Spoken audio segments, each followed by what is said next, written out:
So welcome டிஜி math academy. இப்போ நம்ம last exercise, அதாவது நம்ம எக்ஸசைஸ் 1.1 பார்த்துட்ருக்கோம். அதில் கொஸ்டின் நம்பர் 11 பாருங்கள். 11th சம்முடைய இன்ட்ரொடக்ஷன் பாருங்கள். இப்போது ஏங்கிற செட் என்ன கொடுத்துருக்காங்கன்னா, set of all points in a பிளேன்னு கொடுத்துருக்காங்க. அடுத்தது ஆறுங்கிற ரிலேஷன் எப்படி டிஃபைன் பண்ணியிருக்காங்கன்னா, பி கமா கியூ அப்படின்னு டிஃபைன் பண்ணியிருக்காங்க. அந்த பி கமா கியூ என்னவாக இருக்குன்னு அப்படின்னா, distance of a point P from the origin. ஒரு பிளேனில் ஆரிஜின்லேருந்து பிங்கிற பாயிண்ட்டுக்குள்ள டிஸ்டன்ஸும் அதே ஆரிஜின்லேருந்து கியூங்கிற பாயிண்ட்டுக்குள்ள டிஸ்டன்ஸும் சேமாக இருக்கிற மாதிரி அந்த பேர் எடுக்கணும். அப்போ இந்த பி கமா கியூ எப்படி இருக்கணும்னா, பி பாருங்க, ஒரு எக்ஸ் ஆக்ஸ் ஒய் ஆக்சஸ் ஒரு பிளேன் போட்டிருக்கேன். இதில் பிங்கிற பாயிண்ட்டும் கியூங்கிற பாயிண்ட் எப்படி இருக்குன்னா, ஆரிஜின்லேருந்து சேம் டிஸ்டன்ஸில் இருக்கிற மாதிரி இருக்கக்கூடிய பேரில் கரெக்ட் பண்ணியிருக்காங்கன்னு அர்த்தம். இதில் இது நம்ம ஈக்குவலன்ஸ் ரிலேஷன் ஃபஸ்ட்டு நம்ம ப்ரூவ் பண்ணி காமிக்கணும். It is an equivalence relation அப்படின்னு. ஸோ ஃபஸ்ட்டு ஈக்குவலன்ஸ் ரிலேஷனுக்கு என்ன ஃபஸ்ட்டு ப்ரூவ் பண்ணணும்? ரிஃப்ளெக்ஸிவ்க்கு என்ன கண்டிஷன்? இப்போ நான் ஒரு பாயிண்ட் எடுக்கிறேன் பி அப்படின்னா, அந்த பாயிண்ட் ஆரிஜின்லேருந்து எவ்வளோ டிஸ்டன்ஸாக இருக்கோ அதுக்கே தானே சேமாக இருக்க முடியும் பாருங்கள். அப்போது since P and P have the same point அப்படின்னா, distance from the origin from the point பிக்கும் அதே மாதிரி distance from the origin to the point பியும் ஈக்குவல் தானே, ஒன்று சேம். அந்த லைனுக்கே ஈக்குவலாக தான் இருக்க முடியும். அதனால் B comma B belongs to R. அப்போ தேர்ஃபோர் ஆர் இஸ் ரிஃப்ளெக்சிவ். புரிஞ்சுதுங்களா? இப்போ சிமெட்ரிக் பார்க்கலாம். சிமெட்ரிக் என்னது? இப்போ நான் 2 பாயிண்ட் எடுக்கணும். என்னென்ன பாயிண்ட் எடுக்கலாம்? எஸ், இப்போ பி கமா கியூ. இப்போ பி கமா கியூன்னு எடுத்தோன்னா அது கியூ கமா ஆர்னு இருக்கணும். எப்படி? To check if P comma Q belongs to ஆராக இருந்தால் தென் கியூ கமா ஆரும் பிலாங்ஸ் டு ஆராக இருக்கும். சரிங்களா? இதானே செக் பண்ண வேண்டிய கண்டிஷன். இப்போ what is mean by P comma Q? P comma Q belongs to ஆர்னா என்ன அர்த்தம்? Distance of the point P from the ஆரிஜினும் distance of the point Q from the ஆரிஜினும் equal. That is OP equal to OQ. கரெக்டுங்களா? OP equal to OQ. ஓபின்னு என்ன பார்த்தோம்? ஆரிஜின்லேருந்து பிக்குள்ளே டிஸ்டன்ஸு. ஓக்யூனா ஆரிஜின்லேருந்து கியூக்குள்ளே டிஸ்டன்ஸ். இது ரெண்டும் எப்படி இருக்கான்? ஈக்குவல்னு அவங்களே கொடுத்துருக்காங்க. இப்போது ஓபி ஈக்குவல் டு ஓக்யூவை நான் மாற்றி எழுதிக்கிறேன். ஓக்யூ ஈக்குவல் டு ஓபின்னு மாற்றிக்கலாமா? அப்போ இதுலேருந்து என்ன சொல்ல வரீங்க? Q comma B belongs to ஆர்னு சொல்லலாமா? புரியுதுங்களாப்பா? அப்போது இதுலேருந்து நான் சேஞ்ச் பண்ணுறேன். அப்போ இந்த இடத்துல என்ன அர்த்தம்? அப்போ பி கியூ ரெண்டுத்தோட டிஸ்டன்ஸ் ஆரிஜினுக்கு சேமாக இருந்தால் கியூ அண்ட் பியும் ஆரிஜின்லேருந்து சேம் டிஸ்டன்ஸில் இருக்குன்னு மாற்றியாச்சு. So therefore R is symmetric. R is symmetric. புரியுதுங்களா? Yes. Next one transitive. What is mean by transitive? To check the condition if a comma b belongs p comma q belongs to r, q comma r வேணா q comma some வேறு எடுத்துக்கலாம், r belongs to r னா தென் என்னவா இருக்கும் answer? p comma r belongs to r னு வரணும். அதாவது p comma q னா என்ன அர்த்தம்? ஆரிஜின்லேருந்து பிக்குள்ள டிஸ்டன்ஸும் ஆரிஜின்லேருந்து கியூக்குள்ள டிஸ்டன்ஸும் சேம். அப்போது கியூவோட டிஸ்டன்ஸும் ஆரோட டிஸ்டன்ஸ் சேமாக இருந்தால் அப்போ ஆட்டோமேட்டிக்கலாக பி அண்ட் ஆரும் சேமாக தானே இருக்க முடியும். அப்போ எப்படி எதுவும் பாருங்கள். P comma Q belongs to ஆருக்கு என்ன meaning? OP equal to OQ. கரெக்டுங்களா? OP equal to OQ. அதே Q comma R belongs to ஆருக்கு என்ன அர்த்தம்? ஓக்யூ ஈக்குவல் டு ஓஆர்னு அர்த்தம். பி கமா கியூக்கு என்னப்பா அர்த்தம்? ஆரிஜின்லேருந்து பிக்குள்ள டிஸ்டன்ஸும் ஆரிஜின்லேருந்து கியூக்குள்ள டிஸ்டன்ஸும் சேம்னு கொடுத்துருக்காங்க. அடுத்தது நான் கியூஆர் எடுத்துக்கிறேன். அப்போ முடிகிற நம்பர் தான் ஆரம்பிக்கிறதா இங்கே இருக்கணும். அப்போ அதையும் சேம் ஆரிஜின்லேருந்து கியூக்குள்ள டிஸ்டன்ஸும் ஆரிஜின்லேருந்து ஆர்க்குள்ள டிஸ்டன்ஸும் சேமாக இருந்தால் then automatically OP equal to OR தானேப்பா. கரெக்டாக? ஓபி ஓக்யூக்கு ஈக்குவலாக இருக்குது, ஓக்யூ ஓஆருக்கு ஈக்குவலாக இருக்குது. அப்போ ஆட்டோமேட்டிக்கலி ஓபியும் ஓஆரும் ஈக்குவல். அப்போ therefore P comma R belongs to R. வந்துருச்சுங்களா? அப்போ therefore R is transitive. ஓகேங்களா? இப்போ சம் அதோட முடியலை. இப்போ என்ன கொடுத்துருக்காங்கன்னா எக்ஸ்ட்ரா இன்னொரு கண்டிஷன் கொடுக்குறாங்க. அடுத்து என்ன ப்ரூவ் பண்ண சொல்கிறாங்க பாருங்க. Show that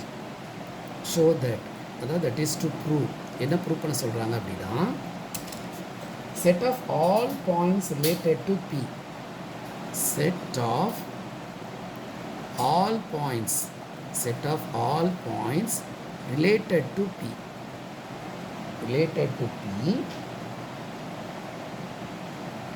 not from the origin, not equal to ஆரிஜினை தவிர மற்ற ஏதோ ஒரு பாயிண்ட்ஸ் எடுத்து அது எல்லாத்தையும் ரிலேட் பண்ணால் உனக்கு என்ன கிடைக்குதுன்னா இஸ் எ சர்க்கிள் கிடைக்குதுன்னு சொல்லணும். Is a circle, is a circle passing through the point P with the origin. Circle passing through P with origin. Passing through P with origin. என்ன அர்த்தம் இதுக்கு? இப்போ நான் மேலே ஒரு டயக்ராம் போட்டிருக்கேன், உங்களுக்கு பாருங்களேன். இந்த டயக்ராம் பாருங்கள். ஓபி அப்படிங்கிறது என்னதுப்பா? சேம் டிஸ்டன்ஸ், அதாவது ஒரு சம் டிஸ்டன்ஸ். இப்போ ஃபார் எக்ஸாம்பிள் ஓபினா ஒரு 5 சென்டிமீட்டர் வச்சுக்கோங்களேன். அப்போ ஓக்கியும் எவ்வளோ? 5 சென்டிமீட்டர். இப்போது பிக்கு ரிலேட் ஆகிற மாதிரி உன்னால் எவ்வளோ பாயிண்ட்ஸில் எடுக்க முடியும்னா நிறையா பாயிண்ட்ஸ் எடுக்கலாம். ஆனால் பீக்கு ரிலேட்டட்னா என்ன அர்த்தம்? பீக்கு ரிலேட்டட்னா இப்போ ஓலேருந்து பீக்கு நீ எவ்வளோ டிஸ்டன்ஸ் எடுக்கிறியோ அதே டிஸ்டன்ஸ்லையே நீ என்ன பண்ணணும்? அடுத்தடுத்த டிஸ்டன்ஸை உருவாக்கணும். இப்போ ஃபார் எக்ஸாம்பிள் இப்போ பாருங்கள், இப்போ டயக்ராம் பாருங்கள், உங்களுக்கு தெரியும். இப்போ இது ஆக்சிஸ் எக்ஸ் அண்ட் ஒய் போட்டிருக்கோம். இப்போ ஆரிஜின்லேருந்து பீக்குள்ள டிஸ்டன்ஸ் ஃபார் எக்ஸாம்பிள் இது ஒரு 5 சென்டிமீட்டர்னால் அதே 5 சென்டிமீட்டருக்கு Q வரைகிறேன், அதே 5 சென்டிமீட்டருக்கு R வரைகிறேன். புரியுதா? இப்போ அதே 5 சென்டிமீட்டருக்கு நம்மளால் எவ்வளோ பாயிண்ட்ஸ் வேணால் உருவாக்க முடியும்ல, எவ்வளோ லைன்ஸ் வேணாலும் உருவாக்க முடியும். இந்த லைன்ஸ் எல்லாத்தையும் ஜாயின் பண்ணால், இந்த லைன்ஸ் எல்லாத்தையும் ஜாயின் பண்ணால் நமக்கு என்ன கிடைக்கும் தெரியுமா? அதே 5 சென்டிமீட்டருக்கு நம்ம எவ்வளோ வேணால் பாயிண்ட்ஸ் உருவாக்கலாம். இப்படி ஸோ அப்படி உருவாக்கினோம்னா நமக்கு கிடைக்கக்கூடியது ஒரு இது எல்லாத்தையும் ஜாயின் பண்ணுங்கள். ஜாயின் பண்ணால் நமக்கு என்ன கிடைக்கும்னா ஒரு சர்க்கிள் கிடைக்கும் அப்படின்ற மாதிரி சொல்கிறாங்க. இதெல்லாம் ஜாயின் பண்ணால் நமக்கு என்ன கிடைக்குமா? ஒரு சர்க்கிள். ஓகேங்களா? ஸோ அப்போ இந்த all the points are lie on the same, அதாவது பீக்கு ரிலேட் பண்ணுற மாதிரி எல்லா பாயிண்ட்ஸ் நீ எவ்வளோ பாயிண்ட்ஸ் எடுத்து ஜாயின் பண்ணாலும் நமக்கு கிடைக்கக்கூடியது என்னவாக இருக்குது? இங்கே ஒரு சர்க்கிளாக தான் கிடைக்கிது. அப்போ நம்ம இப்படி எழுதுகிறோம், என்னமா சென்டென்ஸ் எழுதுகிறோன்னு பாருங்கள். set of all points related to P, இருக்கிற எல்லா பாயிண்ட்ஸையும் நான் Pக்கு ரிலேட் பண்ணால் will have the same distance. அதன் அர்த்தம் will have the same distance from the origin, same distance from the origin, from the origin. அப்போ that is note that, அதாவது பீக்கு relate ஆகிற மாதிரி அதே டிஸ்டன்ஸ் இருக்கிற மாதிரி நான் நிறைய பாயிண்ட்ஸ் எடுக்கிறேன். அப்படி எடுத்தால் நமக்கு என்ன கிடைக்குன்னா ஓபி, ஓக்யூ, ஓஆர், ஓஎஸ் அப்படின்னு எல்லா டிஸ்டன்ஸும் சேமாக இருக்கும். அப்போ இந்த டிஸ்டன்ஸ் எல்லாம் சேமாக இருக்கிறத எல்லாத்தையும் நான் ஜாயின் பண்ணால் எனக்கு என்ன கிடைக்குமா? Hence we can say that all the points related to P, all the points related to P is the circle. அந்த பாயிண்ட்ஸ் எல்லாத்தையும் ஜாயின் பண்ண எனக்கு கிடைக்கக்கூடியது ஒரு சர்க்கிள். அந்த சர்க்கிளோட சென்டர் பாயிண்ட் என்னதுப்பா? Origin with centre O and radius எவ்வளோவா இருக்கும்? Radius OP. இதை தான் ப்ரூவ் பண்ண சொல்கிறாங்க. ஓகேவா? ஸோ ஒன்றும் இல்லை, சென்டென்ஸ் நம்ம சொல்லியிருக்க மாதிரி தான் இருக்குன்னு அவசியம் நீங்கள் புரிஞ்சுக்கோங்க. பிங்கிற பாயிண்ட்டுக்கு ரிலேட் பண்ணுற மாதிரி நீ எவ்வளோ பாயிண்ட் எடுத்து அதே டிஸ்டன்ஸில் இருக்கிற மாதிரி எவ்வளோ பாயிண்ட் எடுத்து அந்த பாயிண்ட் எல்லாம் ஜாயின் பண்ணால் உனக்கு கிடைக்கக்கூடியது கண்டிப்பாக ஒரு சர்க்கிள். ஏன்னா சர்க்கிளுடைய ப்ராப்பர்ட்டி என்னது? Radius are equal. அப்போ நீ இதில் என்ன டிஸ்டன்ஸ் எடுத்து ரேடியஸ் செக் பண்ணாலும் ஓபி, ஓக்யூ, ஓஆர் எது எடுத்தாலும் நமக்கு ரேடியஸ்னு அர்த்தம். This is called radius. அப்போ ரேடியஸ் எங்கே சேமாக இருக்குன்னா சர்க்கிளில் மட்டும்தான் சேமாக இருக்கும். அப்போது ரேடியஸ் எல்லாம் சேமாக இருக்குது. அதோட சென்டர், சர்க்கிளோட centre O and radius OP. ஓகேங்களா? So this is for our 11th problem. Next go to the 12th problem. So what is 12th problem பாருங்கள். 12th ஒன், ஷோ தட் என்ன ஷோ தட் கிட்டத்தாங்கன்னா a set of A of triangles, ஏங்கிற set வந்து set of all triangles, set of all trianglesன்னு சொல்லியிருக்காங்க. set of all triangles and are defined as is equal to T1, T2. T1, T2. What is mean by T1 and T2 ன்னு சொல்கிறாங்க பாருங்கள். T1 is similar. T1 is similar to T2. இந்த பேர் எப்படி இருக்கணும்னா T1ங்கிறது ஒரு ட்ரையாங்கிளாம், T2ங்கிறது இன்னொரு ட்ரையாங்கிள். இந்த ரெண்டு ட்ரையாங்கிளும் சிமிலர் ட்ரையாங்கிள்னு சொல்லணும். இதை நம்ம என்ன ப்ரூவ் பண்ண சொல்கிறாங்க? First to prove it is an equivalence relation. To prove it is an equivalence relation. அப்படின்னா கண்டிப்பாக ஈக்குவலன்ஸ் ரிலேஷன்னா ரிஃப்ளெக்சிவ் சாட்டிஸ்ஃபை ஆகிருக்கணும், சிமெட்ரிக் சாட்டிஸ்ஃபை ஆகிருக்கணும், அண்ட் ட்ரான்சிட்டிவ் சாட்டிஸ்ஃபை ஆகணும்னு சொல்கிறாங்க. ஓகேங்களா? இப்போது what is the meaning of similar triangle? First similar ட்ரையாங்கிளுக்கு என்ன டெஃபினேஷன்ப்பா? சிமிலர் ரெண்டு ட்ரையாங்கிள் எப்போ சிமிலர்னு சொல்லுவோம்? இப்போ ஃபார் எக்ஸாம்பிள் இது ஒரு ட்ரையாங்கிள் ஏபிசின்னு வச்சுக்கிறேன், இன்னொரு ட்ரையாங்கிள் எடுத்துக்கிறேன் இப்படி பெருசாக, சரிங்களா? இது ஒரு ட்ரையாங்கிள் பிக்யூஆர். இப்போ இந்த ரெண்டு ட்ரையாங்கிளும் சிமிலர் ட்ரையாங்கிள்னு நம்ம எப்போ சொல்லுவோம் அப்படின்னா அதுக்கு ஒரு கண்டிஷன் இருக்குது. இந்த ஆங்கிள்ஸ் எல்லாம் சேமாக இருக்கணும். இந்த ஆங்கிள்ஸ் எல்லாமே சேமாக இருக்கணும். தட் இஸ் ஆங்கிள் ஏவும் ஆங்கிள் பியும் ஈக்குவலாக இருக்கணும். இல்லைன்னா ஆங்கிள் பி ஆங்கிள் கியூவும் ஈக்குவலாக இருக்கணும். அடுத்தது ஆங்கிள் சியும் ஆங்கிள் ஆரும் ஈக்குவலாக இருக்கணும். சரிங்களா? அதாவது கரஸ்பாண்டிங் ஆங்கிள்ஸ் ஆர் ஈக்குவலாக இருக்கணும். இதுக்கு மீனிங் என்னதுன்னா கரஸ்பாண்டிங் ஆங்கிள்ஸ் ஆர் ஈக்குவல். அப்போ ரெண்டு ட்ரையாங்கிள் சிமிலர் அப்படின்னா கரஸ்பாண்டிங் ஆங்கிள்ஸ் ஆர் ஈக்குவல். இது ஒரு கண்டிஷன். இது ஒரு கண்டிஷன் தான். இந்த ஒரு கண்டிஷனை வச்சும் சிமிலர் சொல்லலாம். இன்னொரு கண்டிஷனும் இருக்குது. இன்னொரு கண்டிஷன் என்ன சார் அப்படின்னா, இப்போது இந்த ட்ரையாங்கிள் குட்டியாக இருக்குது, இந்த ட்ரையாங்கிள் கொஞ்சம் பெருசாக இருக்குது. இப்போ ஃபார் எக்ஸாம்பிள் இந்த ட்ரையாங்கிள் வந்து 2 இருக்குது, இது சம் 3 இருக்குது, இது சம் 4 இருக்குது அப்படின்னு வச்சுக்கோங்க. இது வந்து 4, இது 6, இது 8 இருக்குன்னு வச்சுக்கலாமா? இப்படி இப்போது இந்த கரஸ்பாண்டிங் சைட்ஸ் எப்படி இருக்கணும்னு பாருங்களேன். இதோட டபுளாக இருக்குது பாருங்கள். இங்கே 2னா இது 4, இங்கே 3னா இங்கே 6, இங்கே 4னா இது 8. அப்போ என்ன சொல்ல வராங்கன்னா கரஸ்பாண்டிங் சைட்ஸ் ஆர்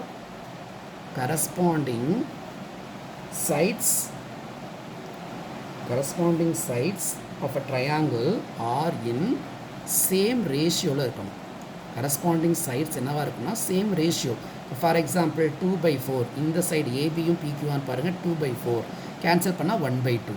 அதுமாதிரி 3/6 இதையும் கேன்சல் பண்ணால் 1/2. அடுத்தது 4/8 இதை கேன்சல் பண்ணாலும் 1/2. அப்போது இந்த மாதிரி கரஸ்பாண்டிங் சைட்ஸ் எல்லாத்தையும் ரேஷியோ பார்த்தா அது சேமாக இருக்கணும். இதுதான் சிமிலருக்கான கண்டிஷன். அப்போது ரெண்டு ட்ரையாங்கிள் சிமிலராக இருக்கணும்னா கரஸ்பாண்டிங் ஆங்கிள்ஸ் ஆர் ஈக்குவலாக இருக்கணும், corresponding sides are in same ரேஷியோவாக இருக்கணும். இப்படி இருந்தால் அந்த ட்ரையாங்கிளை சிமிலர் ட்ரையாங்கிள்னு சொல்லலாம். சரிங்களா? இப்போ நம்ம கண்டிஷனுக்குள்ளே போகலாம். இப்போ first one reflexive. Okay, reflection என்னப்பா? இப்போ நான் ஒரு ட்ரையாங்கிள் எடுக்கிறேன், அந்த ட்ரையாங்கிளுக்கு சிமிலர் தானப்பா? எஸ். அப்போது ரிஃப்ளெக்ஷனா since every triangle is similar to itself. புரியுதுங்களா? நீ எந்த ட்ரையாங்கிள் எடுத்தாலும் அந்த ட்ரையாங்கிள் அதுக்கே சிமிலராக தான் இருக்க முடியும். அப்போ T1, T1 belongs to R. அப்போ therefore R is reflexive.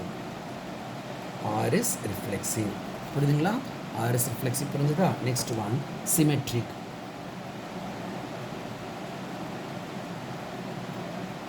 Okay, what is mean by சிமெட்ரிக்ப்பா? இப்போ நான் T1 இதே எடுத்துக்கோங்களேன், இந்த ட்ரையாங்கிள் T1 எடுத்துக்கிறேன், இந்த ட்ரையாங்கிள் T2. இப்போ T1 T2க்கு சிமிலராக இருந்தால் ஆட்டோமேட்டிக்காக T2 T1க்கு சிமிலராக தான் இருக்க முடியும். அப்போது இன்னப்போ செக் பண்ணணும். To check if T1, T2 belongs to R, then T2, T1 is also belongs to R. இதனை ப்ரூவ் பண்ணணும். எப்படி ப்ரூவ் பண்ணுறது? இப்போ ஃபஸ்ட்டு என்ன பார்த்தோம்? T1 is similar triangle to C2. இப்போ what is mean by T1, T2? என்ன அர்த்தம்? T1 is similar to T2. அப்போ then automatically T2 is similar to T1. அப்போ therefore T2, T1 belongs to R. அப்போ therefore R is symmetric. புரியுதுங்களா? So symmetric condition புரிஞ்சிச்சா? T1 இப்போ ரெண்டு triangle இங்கே பக்கத்தில் போட்டிருக்க பாருங்கள். இந்த ட்ரையாங்கிள் இதுக்கு சிமிலராக இருந்தால் இந்த பெரிய ட்ரையாங்கிளும் குட்டி ட்ரையாங்கிள் சிமிலராக தான் இருக்க முடியும். அதான் மீனிங் போட்டிருக்கோம். இப்போ அடுத்தது ட்ரான்சிட்டிவ்க்கான கண்டிஷன்.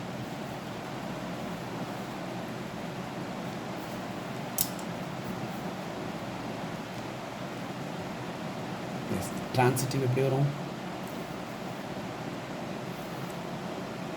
ட்ரான்சிட்டிவ் இப்போ நம்ம எடுக்கிற போகிறது 3 ட்ரையாங்கிளாக எடுத்துக்கணும்.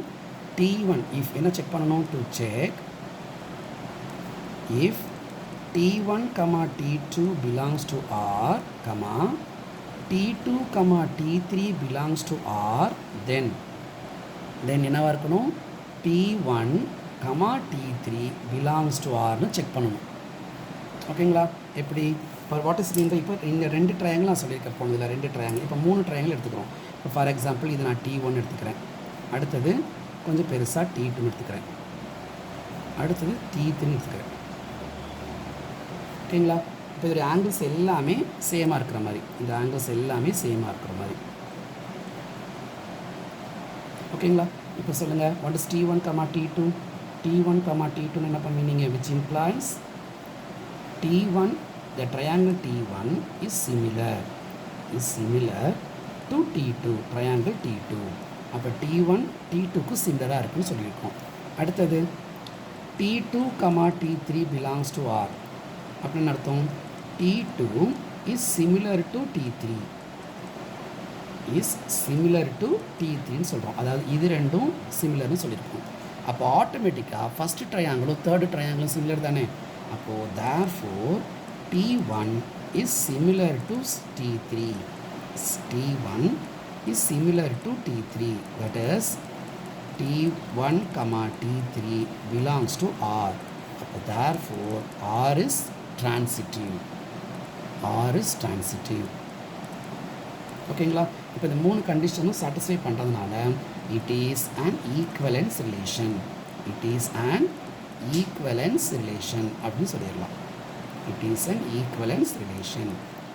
புரியுதுங்களா? So it is an equivalence relation. But அதை சம தாண்டி இன்னொன்று கொடுத்துருக்காங்க. என்ன கொடுத்துருக்காங்கன்னு பாருங்கள்.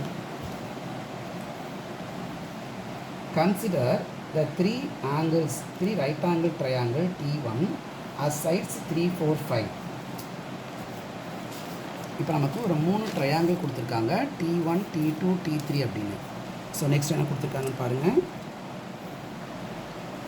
What is the relation first எழுதிக்கோங்க. T1, T2 என்ன சொல்லியிருக்கோம், T1 is similar to T2. இதெல்லாம் நம்ம கொடுத்துருக்க கண்டிஷன். இப்போ நமக்கு என்னென்ன கிவன் கொடுத்துருக்காங்க பாருங்கள், ரெண்டாவது சம்மில், அதே சம்மில் T1 ஹேஸ் சைட்ஸ் 3, 4, 5. T1ங்கிற ஒரு ட்ரையாங்கிளோட சைட்ஸ் எப்படி இருக்குன்னா 3, 4, 5ஆக இருக்கான். T2ங்கிற இன்னொரு ட்ரையாங்கிளோட சைட்ஸ் என்னவாக இருக்குன்னா 5, 12, 50, 13ஆக இருக்கான். சரி, T3ங்கிறது இன்னொரு ட்ரையாங்கிள், அதோட சைட்ஸ் எப்படி கொடுத்துருக்காங்கன்னா 6, 8, 10ன்னு கொடுத்துருக்காங்க. இப்போ என்ன கொஸ்டின் கேட்குறாங்க பாருங்கள், which triangles are among T1, T2, T3 are related? இந்த 3 ட்ரையாங்கிளில் எந்த ட்ரையாங்கிள்ஸ் ரிலேட் ஆகிருக்கு, ரிலேட்டட்னா எது எதுக்கு மேப் ஆகும் அப்படின்னு கேட்குறாங்க. ஸோ எப்படி நான் என்ன சார் மீனிங் அதுக்கு, நம்ம கொடுத்துருக்க சம் நான் என்ன சொன்னேன், சிமிலருக்கு மொத்தம் எத்தனை கண்டிஷன்ப்பா, 2 கண்டிஷன். என்னென்ன கண்டிஷன் சொன்னோம், கரஸ்பாண்டிங் ஆங்கிள்ஸ் ஆர் ஈக்குவல். இங்கே ஆங்கிள்ஸ் கொடுக்கல, சைட்ஸ் கொடுத்துருக்காங்க. அப்போ சைட்ஸை பொறுத்து சொல்ல வரைக்கும் corresponding sides are in the ratio. Corresponding sides are in the ratio. அப்போ we know that 2 triangles are similar. We know that 2 triangles similar-ஆ இருக்கணும்னா then their corresponding sides are in the same ratio or proportional. எப்படின்னா சொல்லலாம், are in the same ratio.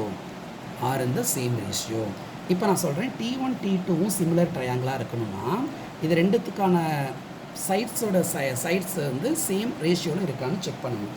இப்போ ratio of triangle T1 and T2 என்ன கிடைக்கும், implies 3/5 equal 3/5, 4/12, 5/13. இதெல்லாம் ஈக்குவலா, இதெல்லாம் ஈக்குவலாப்பா? No, not equal. ஏன்னா 3/5ம் 4/12ம் ஈக்குவல் கிடையாது. கேன்சல் பண்ணி பாருங்கள், சேம் ஆன்சர் வராது. அப்போ therefore T1 is not related to T2. அப்போ T1ங்கிற ட்ரையாங்கிள் T2க்கு ரிலேட்டட் ஆகலை. சரி, ஓகே, அடுத்து செக் பண்ணலாம். Ratio of T1 and T3. Check பண்ணி பாருங்கள். T1ஓட ரேஷியோ 3, அப்போ 3/T3க்கு 6, அப்போ 3/6. செகண்ட் ஒன்று 4/8, தேர்டு ஒன் வந்து 5/10. இது எல்லாத்தையும் கேன்சல் பண்ணி பாருங்கள், நமக்கு என்ன கிடைக்கும், 1/2 கிடைக்கும். பாருங்கள், இதுவும் 1/2, 4/8 1/2, 5/10 1/2. இது எல்லாமே 1/2 ஈக்குவலாக இருக்குது. அப்போ கண்டிப்பாக இந்த சைட்ஸ் வந்து சேம் ரேஷியோவில் இருக்குது. அப்போ எந்த ட்ரையாங்கிளோடைய சைட் சேம் ரேஷியோவில் இருக்குது? T1 and T3. அப்போ இந்த 2 ட்ரையாங்கிளும் தான் ரிலேட் ஆகிருக்குன்னு அர்த்தம். அப்போ therefore here T1 is related to T3. C1 is related to T3. இதுதான் கொஸ்டின் கேட்டிருக்காங்க. ஓகேவா? That's all. அப்போ அதில் கொடுத்துருக்க 3 சைடை வச்சு இந்த 3 ட்ரையாங்கிளில் எந்த ட்ரையாங்கிள் சிமிலர் டு இன்னொரு ட்ரையாங்கிளுக்கு இருக்குங்கிறது தான் கொஸ்டின். புரிஞ்சுதுங்களாக்கா? எஸ்.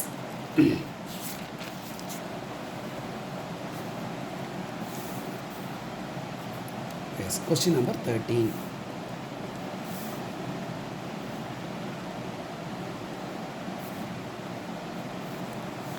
Question number 13. 13 என்ன சொல்றாங்க பாருங்க. Show that the relation R define the set of A of polygons. Set A என்ன கொடுத்திருக்காங்கன்னா all polygons and R எப்படி define பண்ணியிருக்காங்கன்னா P1, P2 such that P1 and P2 have same number of sides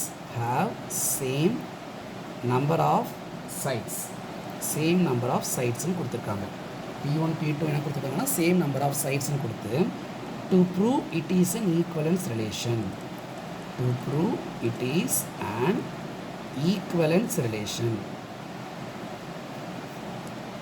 இதை நம்ம என்ன prove பண்ணணும்? Equivalence relation first prove பண்ணணும். அதுக்கப்புறம் அடுத்த கொஸ்டின் பார்க்கலாம். சரி, முதல்ல ஈக்குவலன்ஸும் ப்ரூவ் பண்ணணும். என்ன அர்த்தம்? ஃபஸ்ட்டு செட் ஏங்கிற செட் என்ன கொடுத்துருக்காங்கன்னா எல்லா பாலிகன் என்னதுப்பா? 3 சைடட் பாலிகன், 4 சைடட் பாலிகன். இப்போ 3 சைடட் பாலிகன்னா ட்ரையாங்கிள், 4 சைடட் பாலிகன்னா ஸ்கொயரு, ரெக்டாங்கிள், பேரலோகிராம், அந்த மாதிரி. அதாவது ஒரே சைட்ஸ் உள்ள மாதிரி இருக்கக்கூடியது பாலிகன். இப்போ ட்ரையாங்கிள்னால் அதுக்கு 3 சைட்ஸ் இருக்கும். 3 சைடட் பாலிகன் அப்படின்னு கேட்டால் அது ட்ரையாங்கிள். 4 சைடட் பாலிகன் அப்படின்னு கேட்டால் அது ஸ்கொயரு, ரெக்டாங்கிள், பேரலோகிராம் அப்படின்னு சொல்லுவோம். இதே மாதிரி 5 சைடட் பாலிகன், இது இன்னொன்று 4 சைடட் பாலிகனில் குவாட்ரிலேட்டரல் கூட இருக்குது. ஸோ ஸ்கொயர் இருக்குது, ரெக்டாங்கிள் இருக்குது, பேரலோகிராம் இருக்குது, குவாட்ரிலேட்டரல் இருக்குது.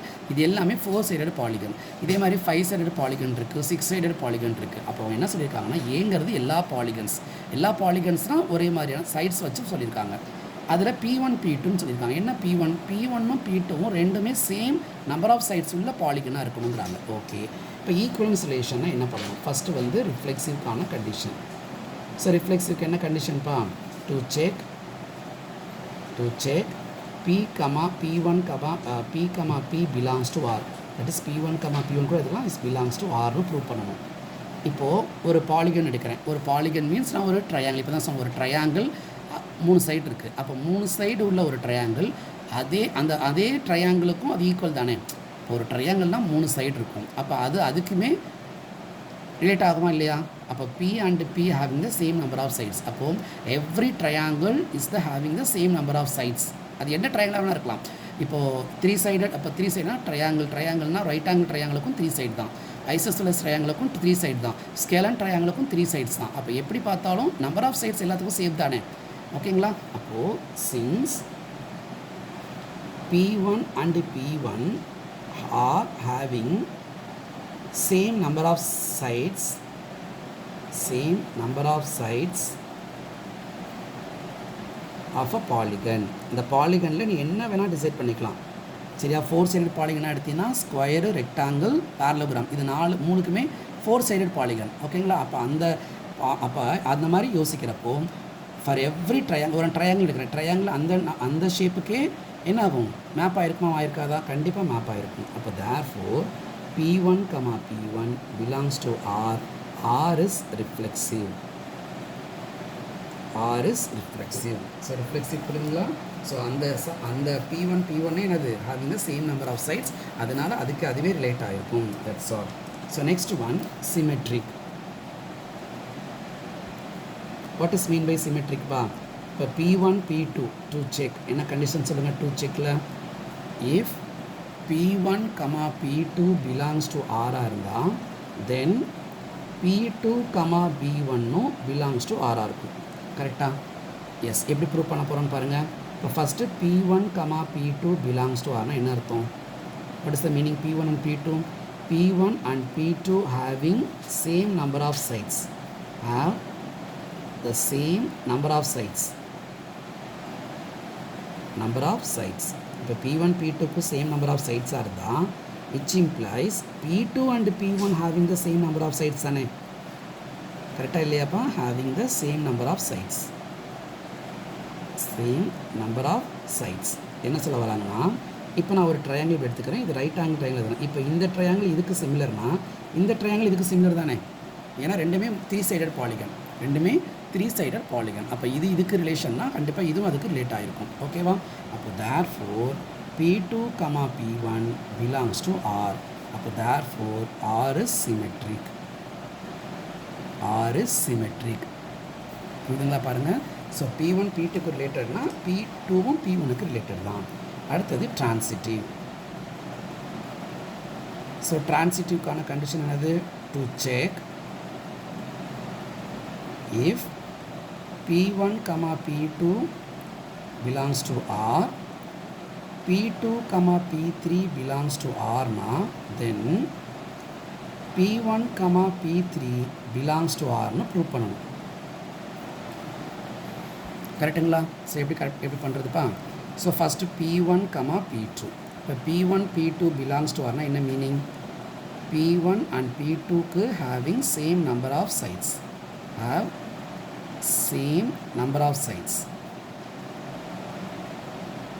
இப்போ என்ன பண்ணுறேன்னா, ஒரு ஸ்கொயர் எடுத்துக்கிறேன், ஒரு ரெக்டாங்கிள் எடுத்துக்கிறேன், ஒரு பேரலோகிராம் எடுத்துக்கிறேன். சரிங்களா? இப்போ இந்த ஸ்கொயருக்கு எத்தனை சைடு உள்ள பாலிகன்? 4 சைடு உள்ள பாலிகன். ரெக்டாங்கிளும் 4 சைடு உள்ள பாலிகன். பேரலோகிராமும் 4 சைடு உள்ள பாலிகன். முதல்ல நான் இதை P1 P2க்கு ரிலேட் பண்ணுறேன். அப்போ P1க்கும் P2க்கும் இந்த சேம் நம்பர் ஆஃப் சைட்ஸ் இருக்குது. அடுத்தது P2க்கும் P3க்கும் எடுக்கிறேன். P3ங்கிறது என்னது? பேரலோகிராம். பிலாங்ஸ் டு ஆர்னா என்ன அர்த்தம்? இது ரெண்டும் சேம் சைட்ஸு. P2 அண்டு P3 சைட்ஸை பார்த்தா பேசுகிறோம்ப்பா, லென்த்தை பற்றி பேசலை. Having the same number of sides. இப்போ சொல்லுங்கள், P1 P2க்கு பேர் ஆயிருக்கு, P2 P3க்கு பேர் ஆயிருக்கு, அதாவது 4 சைடட் பாலிகன். அப்போ ஆட்டோமேட்டிக்கலாக P1ம் P3யும் having the same number of sides தானே. Then P1 and P3 having same number of sides, னு வருது. ஓகேங்களா? அப்போ therefore P1, P3 belongs to R. P1, P3 belongs to R. அப்போ therefore R is transitive.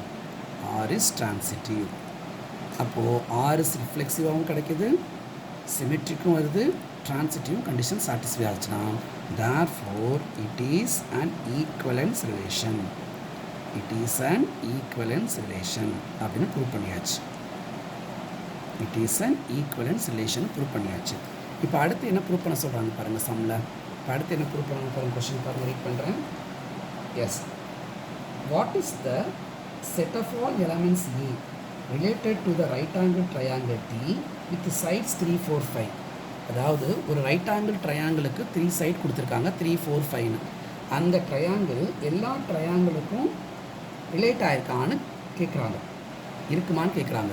ஆமாம் தானே? இப்போ ஒரு ட்ரையாங்கிள்னால் 3 சைடு, அது என்ன சைடாக இருந்தால் என்ன, 3, 4, 5 இருந்தானா 5, 6, 6, 7 இருந்தால் என்னென்ன.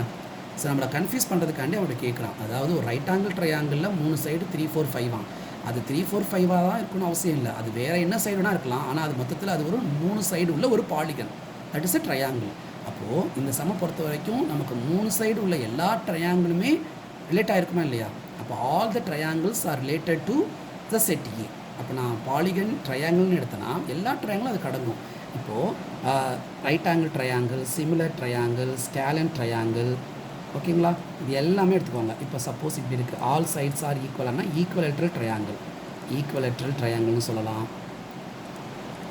இது ஸ்கேலன் ட்ரையாங்கிள்னு சொல்லலாம். இது ரைட் ஆங்கிள் ட்ரையாங்கிள். ஓகேங்களா? ஸோ இந்த மாதிரி எல்லா ட்ரையாங்கிளுக்குமே சைட்ஸ் எத்தனை இருக்குது? சேம் 3 சைட்ஸ் தானே. அது என்ன சைடாக இருந்தால் என்ன, ஐசோசெலஸ் ட்ரையாங்கிள் எது வேணாலும் சொல்லலாம். சரிங்களா? ஸோ இந்த மாதிரி நீ டிஃப்ரெண்ட் டைப்ஸ் ஆஃப் ட்ரையாங்கிள் சொன்னாலும் பட் எல்லா சம்முடைய ட்ரையாங்கிளுக்கும் நம்பர் ஆஃப் சைடு 3 தான். சரிங்களா? அப்போ அவன் என்ன சொல்ல வரான் பாருங்கள், அவனா ஒரு ரைட் ஆங்கிள் ட்ரையாங்கிள் 3 4 5ன்னு கொடுத்து இது எதுக்கெல்லாம் ரிலேட் ஆகும்னா எல்லா ட்ரையாங்கிளுக்கும் ரிலேட் ஆகும். That's all. அப்போ நம்ம எப்படி எழுதுறோம்னா the given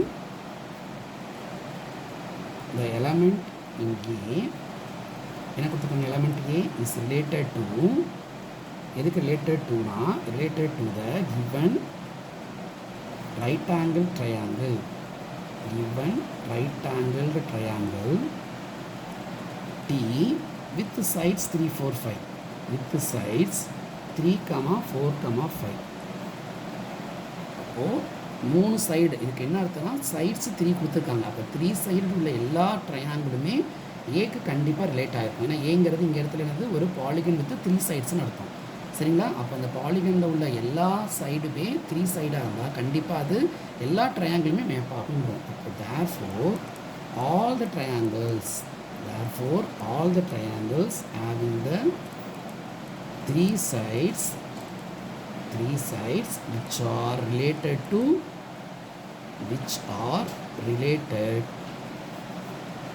the triangle T. அப்போது டீங்கிற ரைட் ஆங்கிள் ட்ரையாங்கிளுக்கு எல்லா ட்ரையாங்கிளுமே எப்படி இருக்கும், கண்டிப்பாக மேப் ஆகிருக்கும். ஏன்னா அது ஒரு 3 சைடட் பாலிகன். புரியுதுங்களா? ஸோ உங்களுக்கு புரியும்னு நான் நம்புகிறேன்ப்பா. உங்களுக்கு ஏதாவது டவுட்ஸ் இருந்தால் கமெண்ட் பண்ணுங்கள்.